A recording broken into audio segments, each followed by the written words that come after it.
2 రోజుల్లో పెళ్లి జరిగే ఇంట్లో భారీ ఎత్తున బంగారం నగదు చోరీ అయిన ఘటన రంగారెడ్డి జిల్లా శంకరపల్లి ఠాణా పరిధిలో చోటు చేసుకుంది.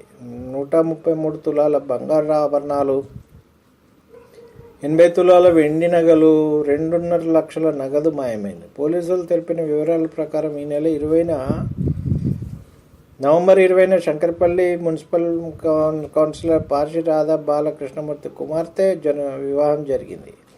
ఇటీవల కొనుగోలు చేసిన బంగారం అంతా ఇంట్లోని బీరువాలో భద్రపరిచారు. ఆదివారం రోజు సంబరాల్లో భాగంగా మెహందీ కార్యక్రమం పూర్తి చేసుకుని మహిళలు రాత్రి వారి నగలు పెట్టేందుకు అల్మారా తెరిచారు. అందులో ఉన్న బంగారం, వెండి ఆభరణాలు కనిపించలేదు. వెంటనే అర్ధరాత్రి 12:30 గంటలకు శంకరపల్లి పోలీసులకు ఫిర్యాదు చేశారు. నార్సింగి ఏసీపీ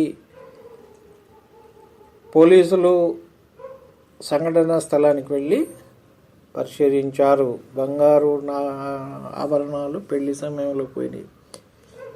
పెళ్లి పనుల్లో హడావుడిగా బిజీగా ఉన్న టైంలో ఎవరో చూసి కొట్టేశారు సంగతి.